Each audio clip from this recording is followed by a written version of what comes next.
All right, let's start off with a dot plot. This one is not too bad. It's a plot that we can use on data where there's only a small number of possible data values. And instead of making our bars on the histogram go up and reach a frequency, we're just going to put a little dot next to each one of the numbers. So you've got this horizontal scale, and go through all the data values and pick out again the minimum and the maximum. It looks like the smallest data value is a 1. I don't see any zeros in that list. And it looks like there's only one 2-digit number here, and so that's the maximum. So along your horizontal scale, you want to put a little dash and a number that correspond to everything beginning at 1 and ending at 11. So it's going to look like this. Now, in this particular graph, there's no vertical scale. It's just a horizontal scale. 1, 2, 3, all the way up to 11. We use this plot just for a very quick graph. So we go through each data value, and every time we see a data value, we're going to put a dot. So we're going to put a dot at 7. There's 1. There's a 1, 2, 3, 6s. So 1, 2, 3. We're going to try to keep them equally spaced instead of all, one set all scrunched together and one set of dots all spaced out. Now you can do things quicker if you want and just kind of read it from left to right and say, okay, there's 1, 1, and then go through and count the 2s. Looks like there's 6 2s. So 1, 2, 3, 4, 5, and 6, like that. And when we're done, we're going to have a bunch of stacked dots corresponding. And you'll be able to see the shape of this distribution as well. So you can report out that it's bell-shaped, or it's skewed left or skewed right or whatever. So as you look through here, there's only a single 3. Notice how I'm keeping the dots on the first level all at the same height. 1, 2, 3, 4 4s. And then for the 5s, we have 1, 2, 3, 4, 5, 6, 7. For the 6s, that looks like the most popular one. 1, 2, 3, 4, 5, 6, 7, 8, 9, 10, 11, 11. I've already got 3 there. So 4, 5, 6, 7, 8, 9, 10, 11. Dot plot. 5 7s. Get the idea? 2 8s, 2 9s, no 10, so we leave it blank. But we don't want to put 11 here because our scale would be off. So we just leave the 10 blank and then do the 1 11 there. So just a quick graph of a box plot. You can see it's kind of high in the middle and drifts off. We might say that this one is bimodal, 2 modes, 2 high points. Or you might want to say that it's, if you think this is just something strange, you might want to just say, oh, it's about bell-shaped. But it's not quite bell-shaped, not quite symmetric. 2 peaks. So these are a number of arrivals at Wendy's, right? And so Wendy's restaurant. So maybe, they come in 2s. And so here's what it would look like if you just stack them. But as long as they're equally spaced, they're good. Somewhat bell-shaped, maybe bimodal. That's a dot plot. Dots only. All right, the next graph is a stem and leaf plot. I have a handout here that you can read up on. I'm basically going to kind of go through it. What's nice about a stem and leaf plot is in the graph itself, you see every single data value. It's another way to represent numerical data, quantitative data. Every data value, you're going to need to split it up into the left part of the number and the right part of the number. A lot of times the decimal point determines the left from the right. In a number like 27, it could be the case that the stem is the tens digit and the leaves are the ones digit. You might have a number like 2.3. The leftmost digit or digits would be the stem, and the rightmost digit or digits would be the leaves, stem and leaf, stem and leaf. And they give you some steps here on how you would do it. And maybe we'll follow this as we construct our first one. But here's what they will look like. And I'll do the first one. Maybe I'll do the number 19 down here. Now the legend is key because the legend tells you how to interpret the numbers in the box plot. So this stem 1 goes with each of these leaves. And if you have the vertical line between the 1 and 2, then the way that you interpret that number is 1.2 in this particular graph. So in this row, you're going to have the data value 1.2, and then 1.4, and then 1.6. So because there are 3 leaves in that first row of the stem and leaf plot, you're going to have 3 data values there. Down at the bottom, you have 6.2 and 6.4. This row, you have 4 data values, so 4.3 or 5.3 and 5.4 and 5.5 and 5.8. Get the idea? All right. So you'll be asked to interpret. Now, what's nice about the stem and leaf plot as well is that once we create it, we can tilt it on its side to determine the shape. So for example, this one here, the shape would be, something like that. High in the middle and lower on the sides, so it's somewhat bell-shaped. But you can determine if it's bimodal or if it's skewed left or right, just by tilting it on its side.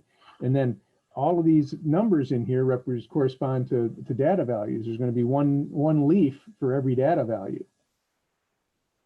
And you have some common stems.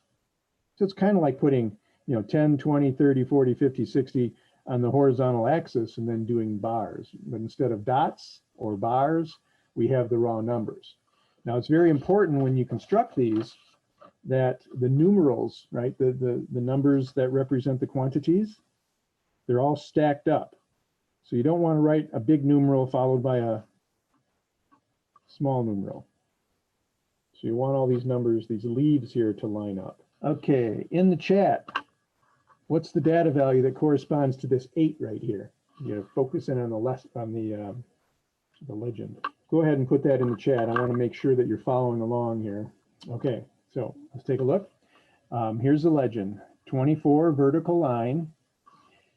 The stem would be the two digits that appear first, and then the leaf is the number that comes after.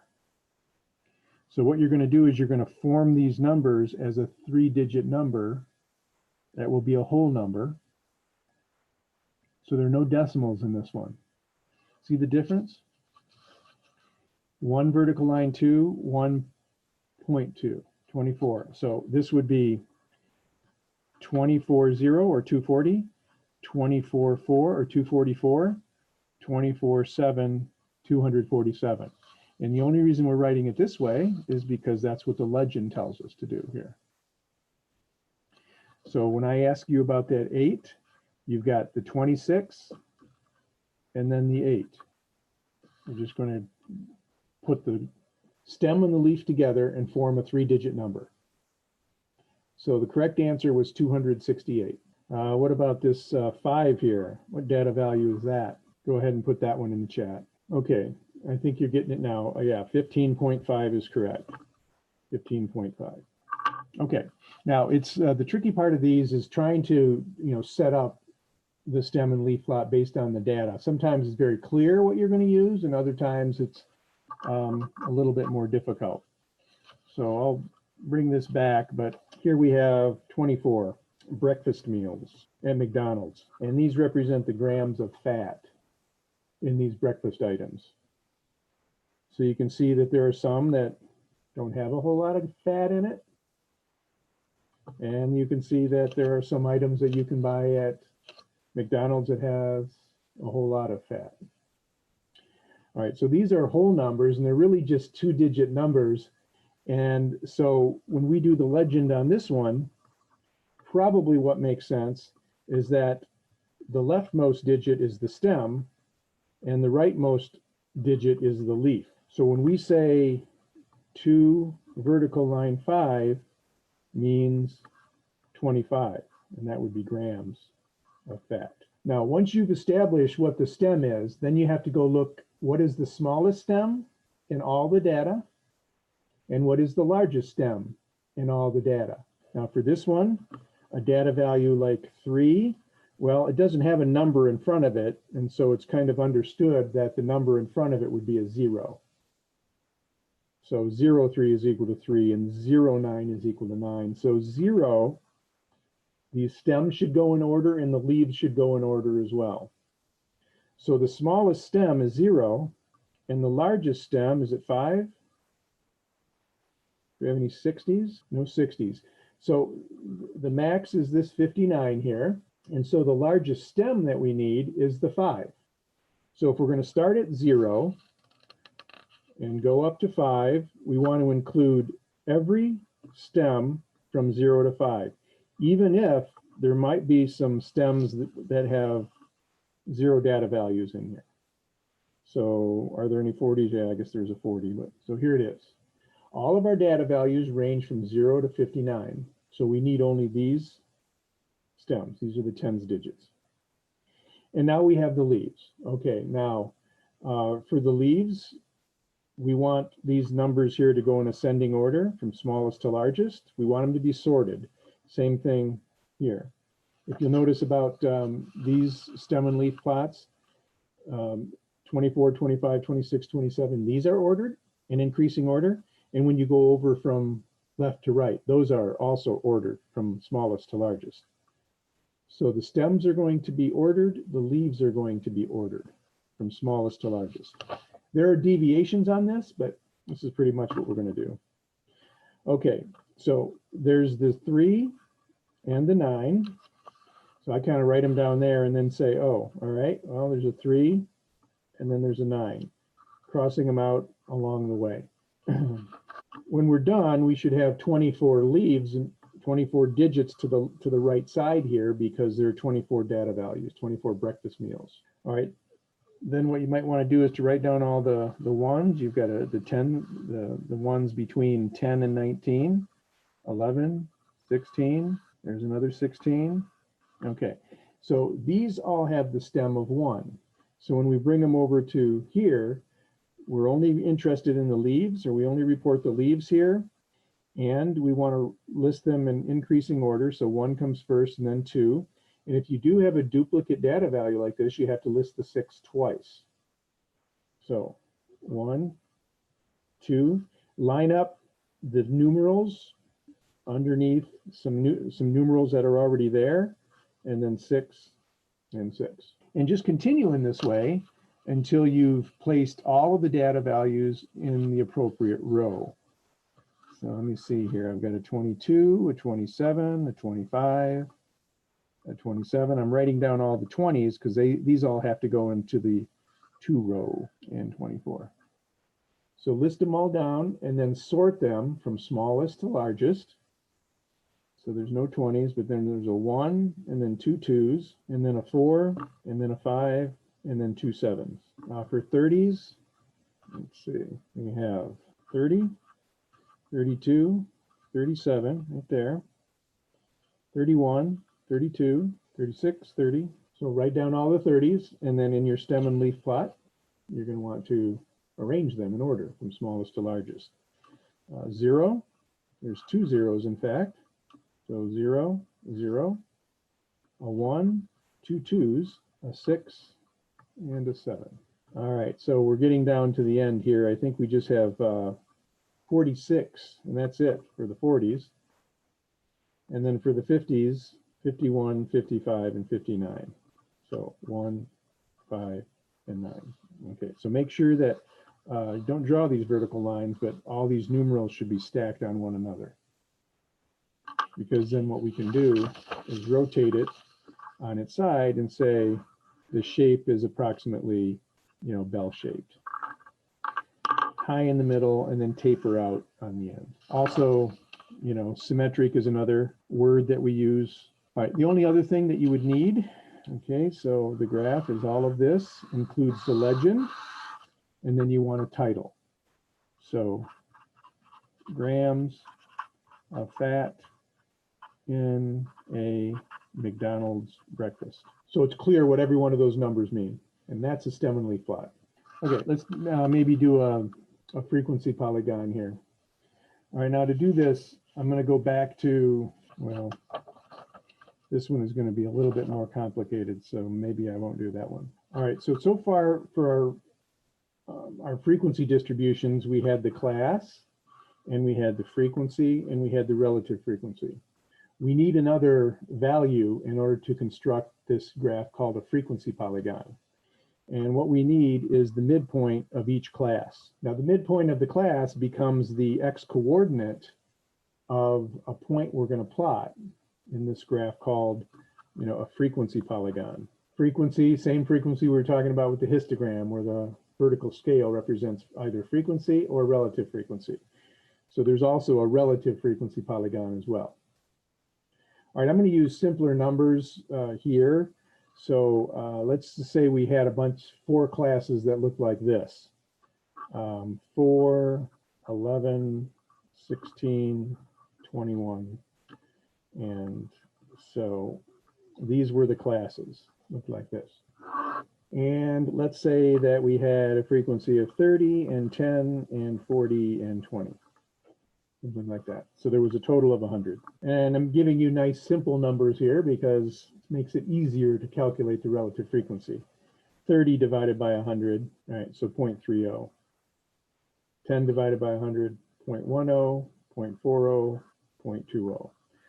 So, I mean, I'm making all this up, but just imagine that the problem starts here. And you're asked to find the midpoint of each of these 4 classes. So think about the histogram horizontal scale. We would start at 6, and then we would go up to 11, and then to 16, and then to 21, and then finally it's not there, but we would go up to 26. So the width of each one of these classes is 5.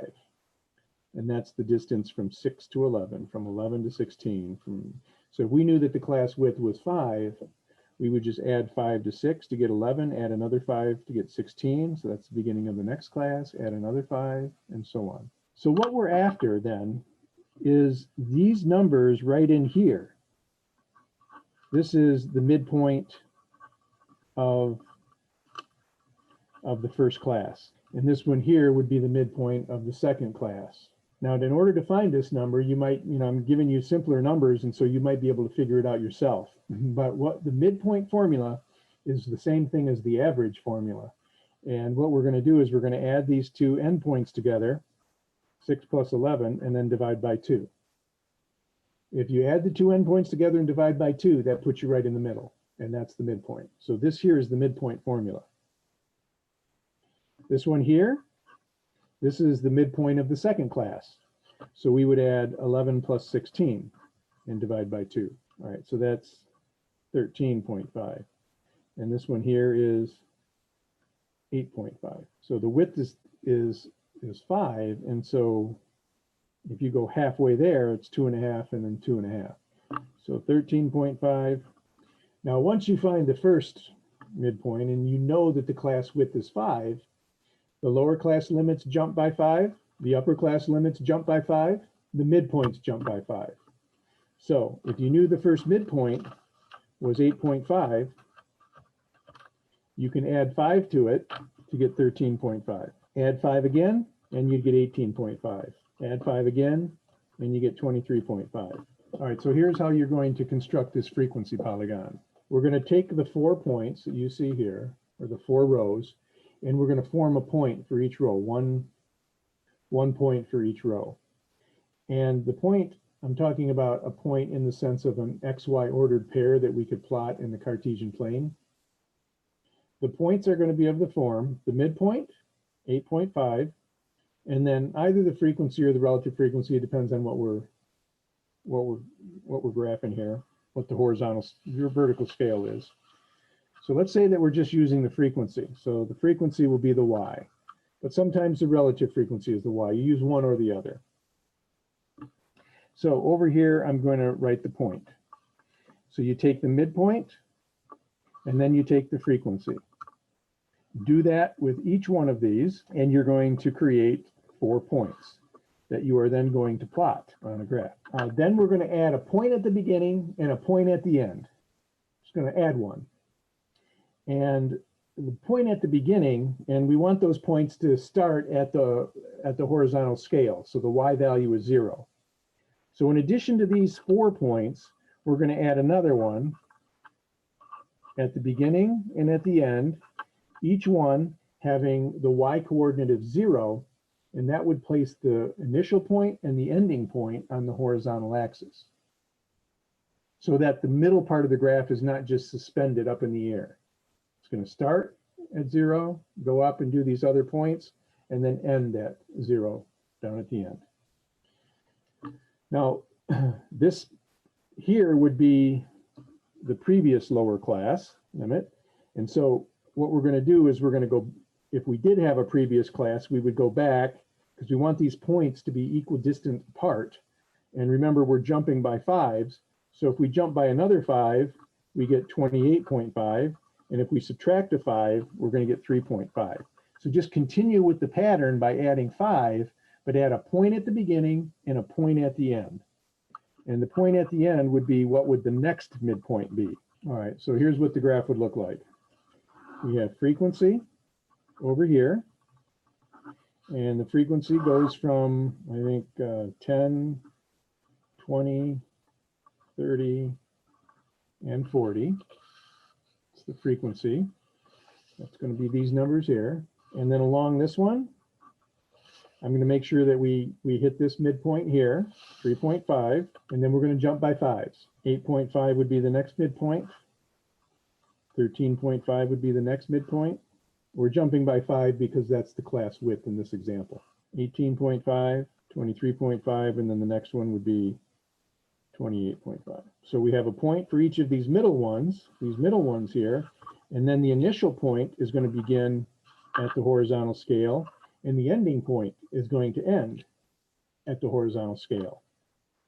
And these ones in the middle will be based on these points that we wrote down here. So at 8.5, we're going to go up to 30, and there's the point. At 13.5, we're going to go up to 10. At 18.5, we're going to go up to 40. And finally, for 23.5, we're going to go up to 20. All right, then we connect these together in order from left to right to create a dot-to-dot graph. If we just did the middle ones, it would look like this. If we just plotted those middle 4 points. But for a frequency polygon, we want to start at the horizontal scale and end at the horizontal scale. So we tack on a point at the beginning and a point at the end. You can get a sense of the shape. It looks kind of bimodal here, but this is just a simple example using nice numbers. I don't have a context for this one because I just made it up. Didn't have a context. All right, so this is a frequency polygon. Now, if you were to draw a frequency polygon on a histogram, it turns out that those points that we just constructed, here's the class, the midpoint would be right in the middle. So the x coordinate would be right in the middle of the box. And it goes up to the frequency, same frequency, 48.6%. So if you wrote on top of our histogram a frequency polygon, this is what it would look like. You would put a dot in the middle of the top of each bar, like this, and that would give you this graph here, like that. And then remember that we're going to start our first point at the horizontal scale. So I'm going to go back to about right here and bring this down, and it's going to end at the horizontal scale where the next midpoint would be. So if you have the histogram, if you just plot points at the top of the bars, connect them together, then you have the frequency polygon. So the two graphs are somewhat related. But again, clearly this is skewed to the right. It's a connect the dot graph. Here is, there's two things that you'll be asked to do with these graphs. One will be to construct them, where you actually construct the graph. And the other one is where you interpret. And so this problem right here is about, it is a frequency polygon. You can see the frequency over here. So let's see if we can interpret this one based on what you know so far. One thing that you can do to help you to interpret this is to write down the coordinates of each point. So for example, we would come here, and from 2, we would go up, and we would identify that x coordinate to be 2. And the y coordinate, you can see that it's somewhere between 70 and 80, but much closer to 70. So maybe it's 72, and it's you might not get it exactly because you have to estimate, but you can go through and write down the coordinates of each one of these points. Now this one looks to be kind of right in the middle, so I'm going to call it 55 and so on. Now remember, this is the point that they added on the horizontal scale. So it doesn't really represent a class. So the classes, 2 would then be the midpoint of the first class. And then 26 over here, 26, 0, this also is not a point that corresponds to a class. That was one of the points that we just tacked on to the end. And then here we have -2, 0. All right, so what I'd like you to do with that in mind is to answer these questions down here at the bottom. And if you didn't see the title here, it was the number of hours that you exercise each week. So how many hours do you exercise each week? So this point here means 2. They exercised 2 hours per week. 72 individuals said that they exercise 2 hours per week. 55 individuals say that, well, at least the midpoint is that they work out, exercise 6 hours per week. Okay, what is the class width? So go ahead and put into the chat the answers to, well, we'll start with A. What is the class width and how many classes are there? So it looks like the popular answer is that the class width is 4 and that there are 8 classes. Okay, let's see. I agree with the 4 because these are going to be midpoints, and from midpoint to midpoint, the distance is 4.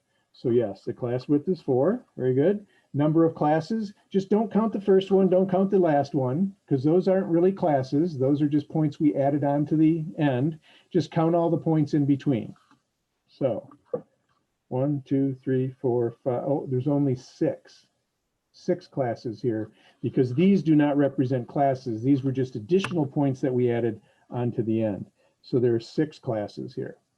Now, if you actually did do the 1, 2, 3, 4, 5, 6, if you actually did write down the classes, remember that right here is the beginning of the first class, and right here is the end of the first class. So if you had a histogram bar, it would look like this. So this one actually goes from 0 up to 3, and then we go from 4, and we jump by 4s over here, 12, 16, and 20.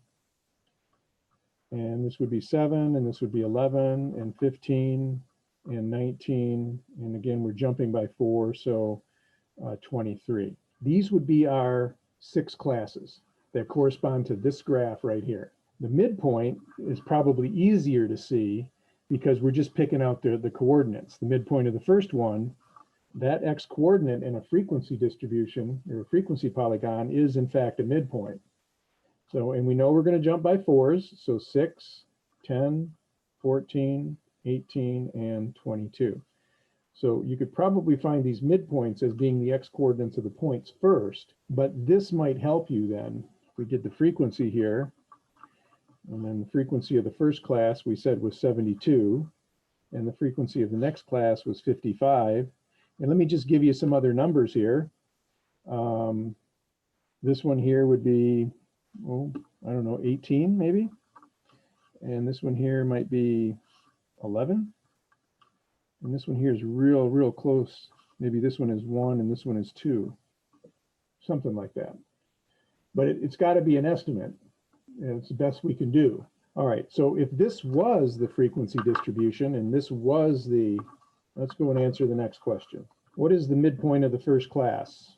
What are the lower and upper limits of the first class? Part B. Here's the first class. What is the midpoint of the first class on the graph? It's the first point that's not that point on the horizontal axis. The lower and upper limits of the first class, now there they are, 0 to 3. Sometimes we say 0 to 4. Depends on the book that you're after. Our book just uses 0 to 3. The last class would be the 6th class. What is the midpoint of the last class? Well, if it's in this form, here. If you didn't have this, you'd say, okay, this point is just one that we added to the end. So here's the last class.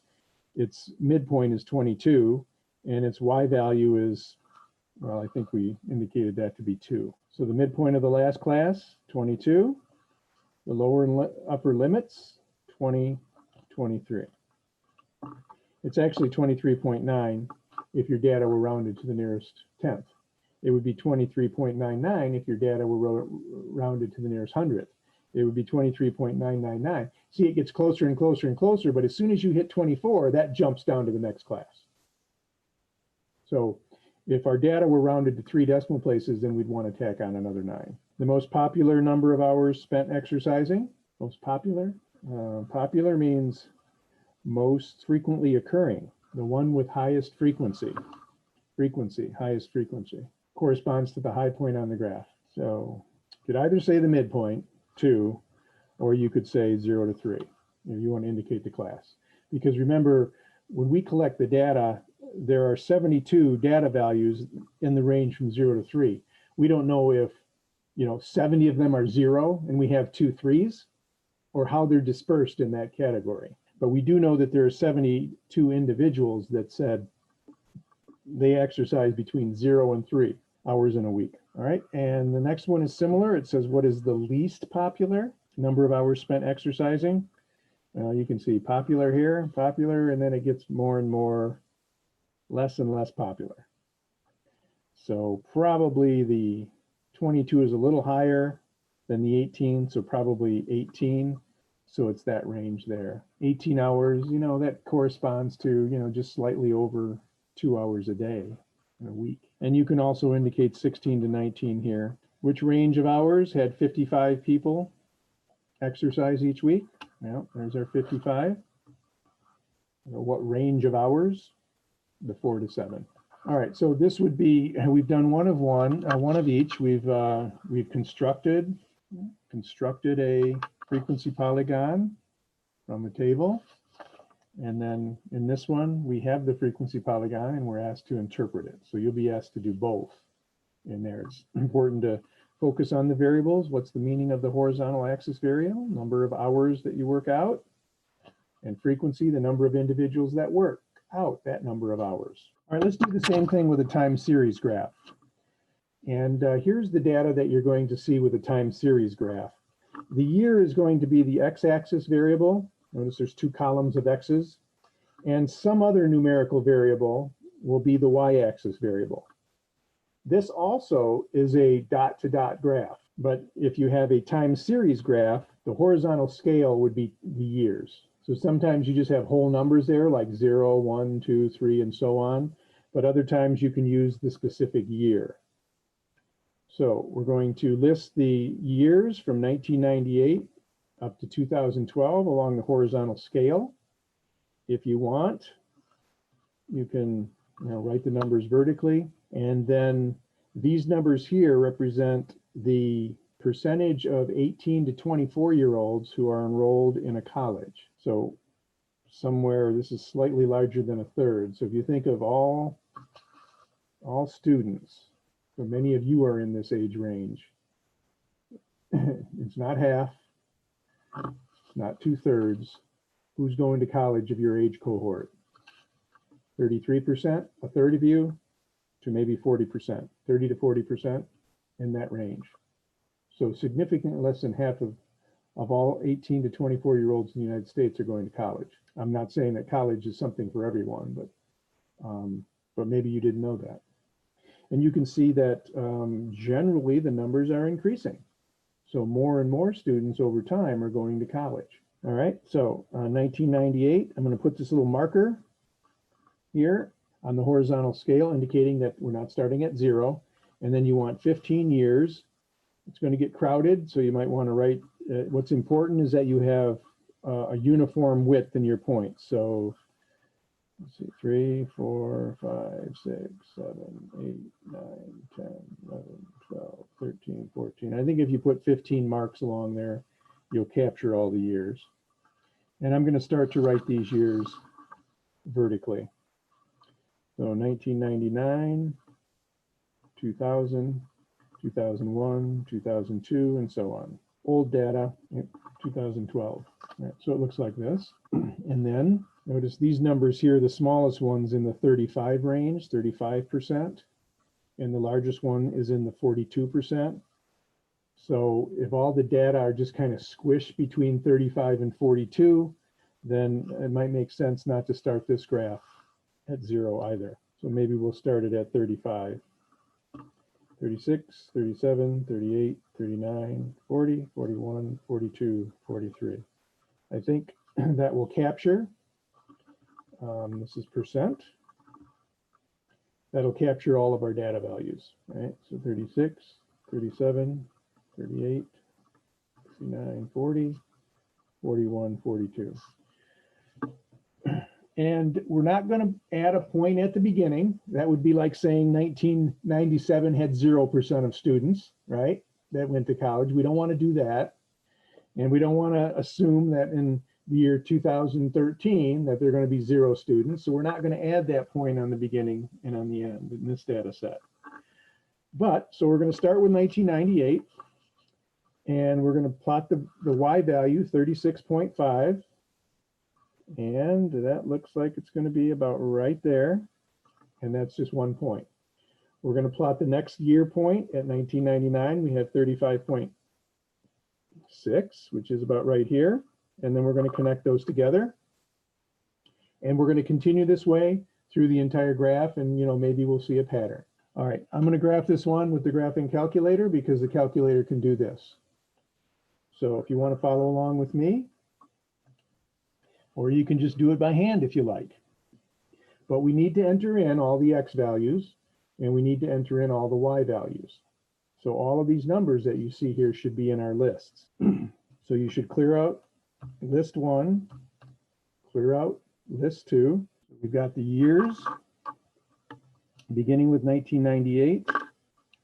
And how did that happen? I must have missed one. 899, 2000, 1, 2, 3, 4. Okay. Now I have to enter in all of these numbers as well. So 36.5, 35.6. And even though these data appear in 4 columns, it's really only intended to have 2 columns. The year is the 1 column and the percent enrolled is the second column. So there they are. So the same process that you use to set up the histogram, you're going to be using this. Same thing. So the steps are enter the data. After the data are entered, you have to go up to the statistical plot and set up your time series plot. So hit the second and the Y equals key, takes you to your statistical plots. Select number 1, hit enter to turn it on, and select the graph that looks like you're connecting a bunch of points together. And it's this one here. So last time we used the histogram, this time we're going to do this one. So with the cursor blinking there, hit enter to select that curve. Then I put all my X values, my years in L1, and I put all the percentages in L2. So this is set up correctly. And I'm going to plot each point with a little rectangle on the screen. All right, when I hit Y equals, you can see my plot is turned on, but there's nothing else I'm going to be graphing. And then if I go zoom 9, there it is. It plots all the points. You can even trace along the points, and it gives you the coordinates of each point. And you can see generally over time that more and more students are going to college. It looks like there's a dramatic growth, but this leads into our last part. Because we started the graph at 35 down here, we didn't start at the true 0. The growth in the percentage of students looks to be dramatic. Wow, over the last 15 years or 14 years or whatever it is, a dramatically larger number of students are going to college. But let me just change something about the window. Instead of having the Y min to be 34, let me start it at 0 so that we can see the true 0 on our graph. Same graph, just a different scale. Does it look like there's a dramatic growth with this view? You can still see it's growing a little bit, but it's not as dramatic as when we were using this scale here. So if you don't start your graph, your Y-axis at 0, the graph can be a bit misleading. So we have a slow, gradual increase in the percentage of students who are going to college in the 18 to 24-year-old range. Okay, time series plot, that's what this one is. All right, so I'm going to give you another one to interpret. And in this one, this is a multiple time series plot. And so here is age at first marriage. And you can't see it, but this one here is the men. Sorry about the binary example here. Men and women. Men will typically get married later in life than women on average.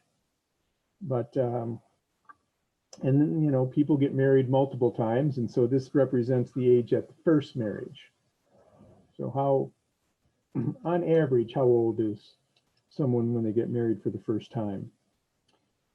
So you can see back in 1890, way back when, that the average age for a woman was about 23 and a half. And then over time, see right here in 1950, just over 20.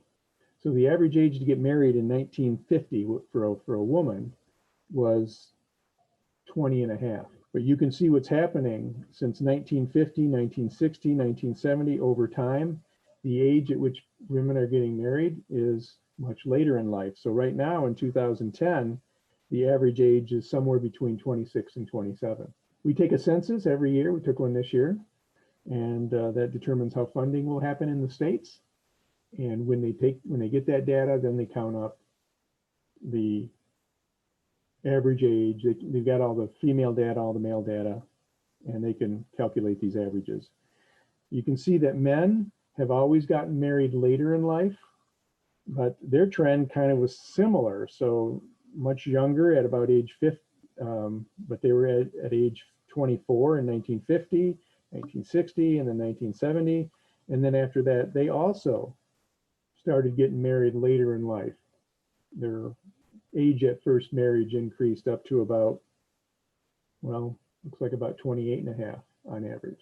So I don't know what the data look like, but there's one more data value that we can add because now we've done the 2020 census and we can compare, see what happens. All right, so you get a sense of this graph? Know what it's about? So one of the things that you're going to be able to ask to do is to answer a bunch of questions. So answer these questions. Okay, good for the first one there. 25, okay. Looks like all the B answers were correct as well. 21. If you actually saw this graph, it doesn't look like there's a whole lot of difference between these two, but actually when I printed this one off, they were in color, so you really could tell the difference between them. So C. In which year was the difference? So you have to kind of look at how far apart they are, the difference. All right, so that's 22 millimeters. Shorter, what's this one here? That one too is about 22, 23. So it looks like they're the same width, kind of coming all the way over here, then they narrow, and then they jump back down here. So I think 1950 is a good answer, but it also looks like maybe 1890 would be something similar. So some of you answered 1950. I think that would be good. What is the age difference? Well, okay, so I think this age here is about 20 and a half, and this one is 24. 3.5 years, 20 and a half and 24. 3.5 years difference. In D, in what year was the difference the least? Well, again, if you just kind of compare the men and women here and just identify the ones that you think are fairly close, you know, according to my reading on this one, this looks like about 1.8 centimeters. More here. Oh, that one's small. 1.4. That one's even smaller, 1.3, 1.4, 1.3. And this one here is about 0.9. So I think in this year, they're the closest, about 0.9 away. And this one up here, a little bit more. So I'm going to go with the year 2000. And how did you answer on that one? D, you said 1980. Let's check out 1980. I'm actually seeing it more than 1 centimeter away, like 12 millimeters. Whereas in 2000, it's about 0.9 or 1. So I think probably 2000 is the least. And then we're going somewhere between a little bit over 25 to a little bit over 26. So just over a year. Oh, I didn't have the graph on there. Okay, sorry. But you get the idea, right? Points that are closest together have the least difference. Points that are furthest away, they have the greatest difference. Okay, the next one, we're going to go into some graphs that graph categorical data or qualitative data. And the graphs that we use are bar graphs and pie charts. So we're going to take a look at a couple of those. A bar graph is like a histogram because it uses bars, but it's going to use qualitative data as opposed to numerical data. So if you look at the horizontal scale here, you don't see numbers, you see categories. And so desirability attributes. Hang on here. All right, so first of all, this is a multiple bar graph, and many of your bar graphs are just a single bar coming up here.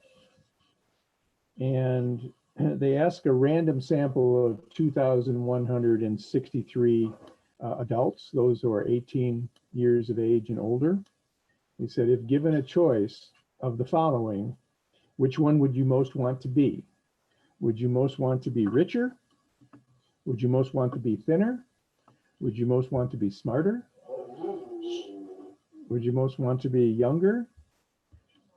Or none of these, something else? And they asked men and women so that they could see the difference in responses.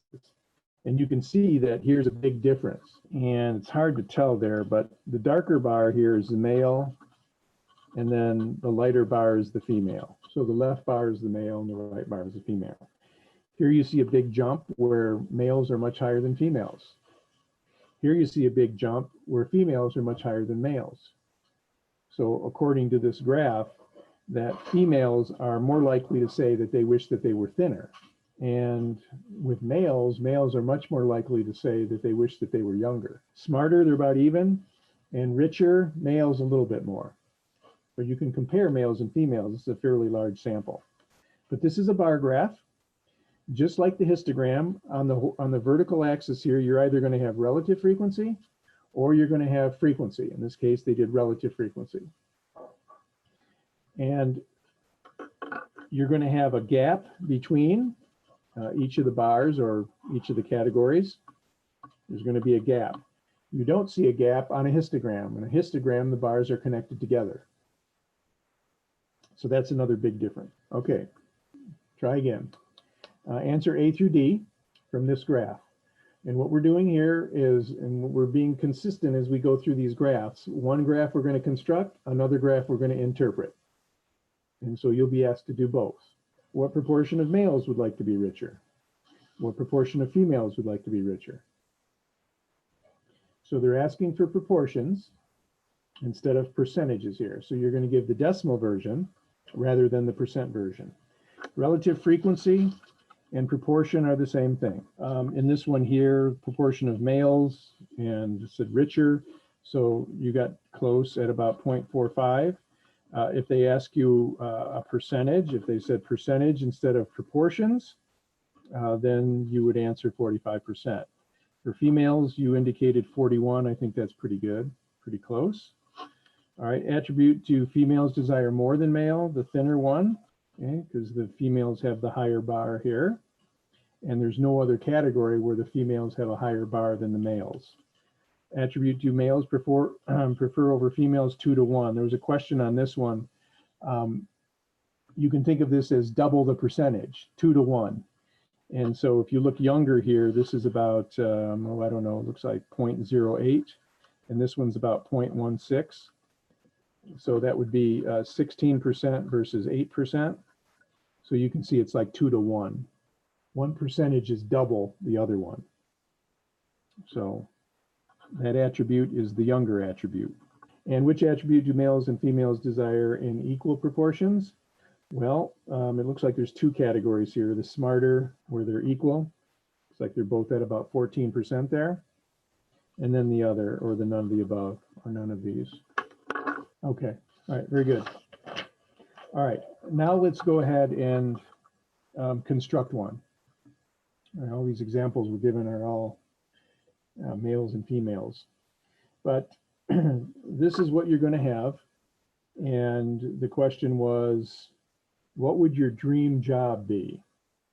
And they asked men and women again, which jobs would you most like to have? And your choices were professional athlete, actor, president of the United States, rock star, or not sure. These are the desirable categories. So this is another one where if we just wanted to graph the men only, then it would be a single bar graph, and you'd have one bar coming for each of the jobs, the dream jobs. But a lot of times we want to compare groups. And so if we're going to compare groups, we'll have a bar for men and a bar for women, just like that previous example. And then we'll have a gap between each of the categories. All right, so it says construct a relative frequency distribution for men and for women. Now, remember what that means. Relative frequency means that we want a fraction of the whole. And so we have to figure out a total in each case. So this would be the frequency for men, and this would be the frequency for women. So if they're going to ask for a relative frequency distribution, they want you to add that other column. Relative frequency, men. And then relative frequency for women. And in order to calculate the relative frequency, we need to have the total. Let's see. And these are just individuals. So I'm going to add all these numbers up. 40 plus 26 plus 13 times 2 plus 7. All right. Oops, why would they do this to us? 99. I would hope that they would give us just 100, but it doesn't look like it's going to happen. Yeah, this one is 100. All right, I'm just going to change this 7 to an 8 so that we have hundreds here. Makes dividing so much nicer. All right, so the relative frequency for men, you would take the frequency for men and divide by the total. Okay, so that's 0.40. And dividing by 100 is nice because all you have to do is move the decimal point 2 places to the right. So 0.26. 0.13. I think probably what happened is maybe these are rounded numbers, although they just saved the counts were 40. So, and we have a total of 100 women as well. So for the relative frequency, we would take the 18 and divide by 100. So 0.18, 0.37, 0.13, 0.13, and 0.19. All right. We've done this on the other tables that we've constructed. There was a frequency distribution, and then we divided by the total to get the relative frequency. And since we have two different categories here, we have to have two different relative frequency columns. All right, so that was A, construct a relative frequency distribution for men and for women. That's adding those two columns. And then they want a side-by-side relative frequency bar graph. And because they said relative frequency bar graph on our vertical scale, we're going to have relative frequency instead of just frequency. And the highest percentage of all the categories is 40. So I really don't have to go from 0 up to 100. I can go just 0 up to 40. The scale should be uniform. From one mark to another scale marking should be the same distance. All right, the big difference here is that instead of having a numerical scale down here, we're going to list the five categories. So professional athlete, actor, POTUS, President of the United States, rock star, and then not sure. And we're going to have two bars that correspond to males and females. So we should have a legend. Males will be red. And let's do females in blue, or you can use some other marking to distinguish those two. I'm going to put some scale markings on here so I can indicate the gap. So male, female, male, female. I'm trying to make that gap the same. I'm not always going to get it, but so that's where my bars are going to go. And then you've got this gap between each of them. All right, so here are the relative frequencies. So the first male bar would be 40, and then 26, and then 13, 13, and 8. So I'm going to go up to 40, and then up to 26, and then we've got a couple of 13s, and then the last one goes up to 8. And then in the female, we have 18, 37, 13. You can really see the difference with these bar graphs, the difference between males and females on this question. But 18% would be here, and for actor, 37%, so way up. Also 13, so these are going to be the same. And then none of the above, much larger, 19. There it is, constructing a side-by-side plot. And then they ask you generally, you know, what are the obvious differences in gender as it pertains to this questions? And so the obvious difference would be, you know, look at the bars that, or the categories that have the biggest difference between them. And so, you know, the category where men are much larger than women would be the professional athlete. So it looks like it just said adults here. It was a survey of adults.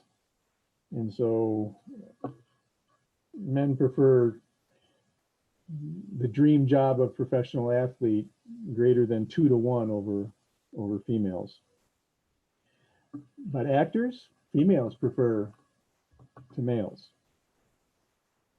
And females also appear to be less sure. I don't know what my dream job would be. Okay, so we've interpreted a bar graph and we've constructed a bar graph. And I suspect that you've had, what's your favorite day to eat out? Dine out, right? Go out to eat. Well, in the pandemic era, it's nowhere. But for this one, let's take a look at, we're going to do a circle graph, also known as a pie chart. And so the first thing we have to do when we see the raw data like this is to construct a frequency distribution. So we know what the days of the week are.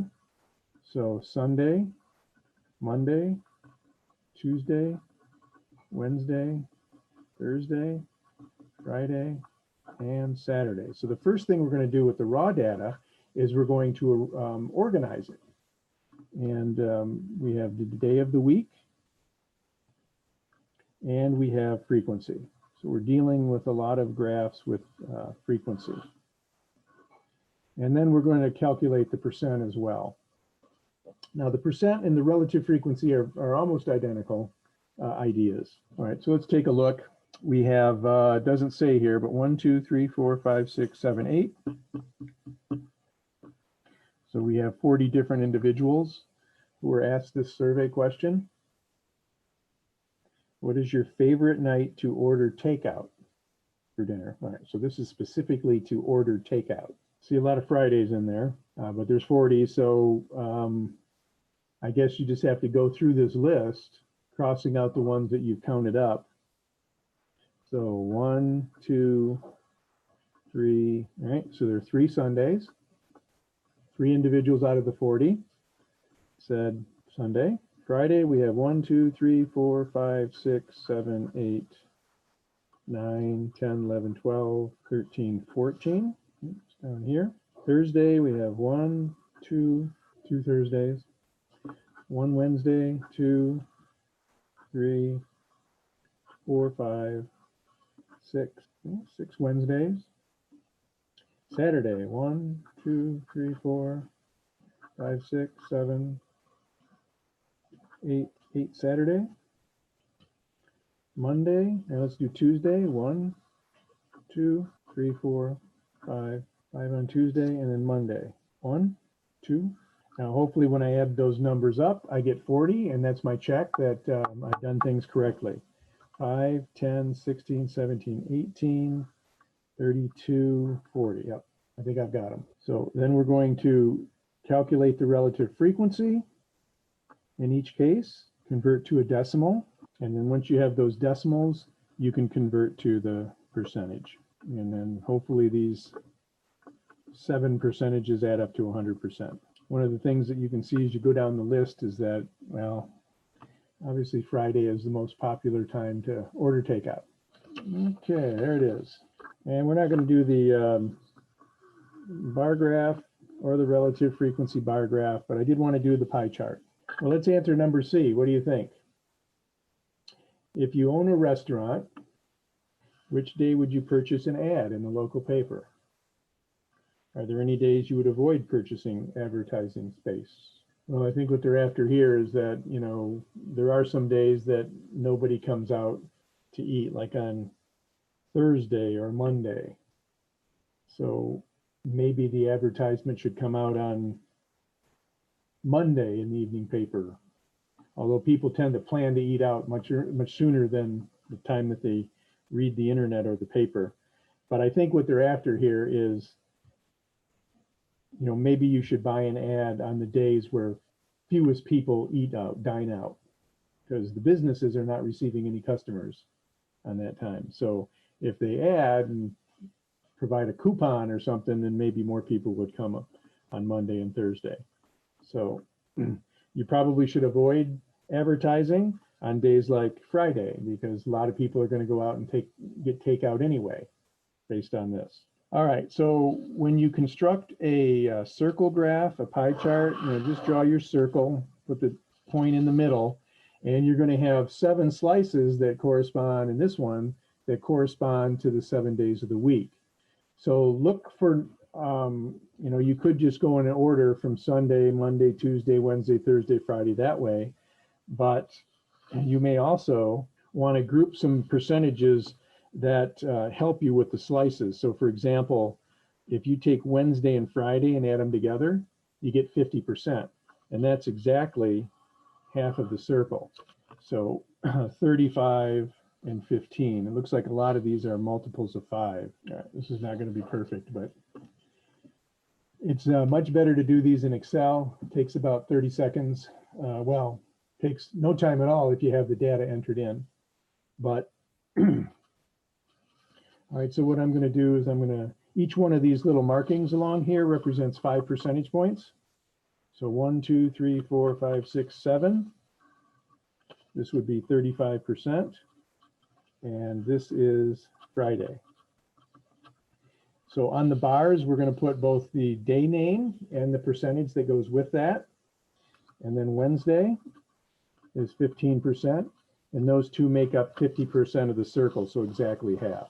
All right, another one you can look at is, say, Monday and Saturday. When you add those two together, you get 25%.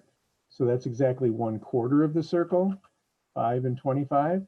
So maybe something like this, the 5% and then the 20% together make up 25%. The 20% is Saturday, and the 5%, I can use either Thursday or Monday. Maybe I'll just use Monday for this one. So the 20 and the 5 make up 1/4. And then the last 3 days will be here. And that involves Sunday at 7.5, Tuesday at 12.5. Together that's 20, and then another 5%. So this is 5% right here. This is the Thursday. And these categories can, I mean, these slices can go in any order. It might make sense here to use the, you know, just the order Monday, Tuesday, Wednesday, Thursday. But the percentages that were given were just too convenient not to use them. So this is 7.5% and this is 12.5%, making up the final 20 that goes with this 5. The 7.5 corresponds to Sunday and the 12.5 corresponds to Tuesday. You need a title, favorite, takeout, food night, and then you've got everything that you need in this graph to describe the data set. The days, the proportional slices, percentages even attached to the slices, and the labels attached. So there's no question when you look at this where the data are.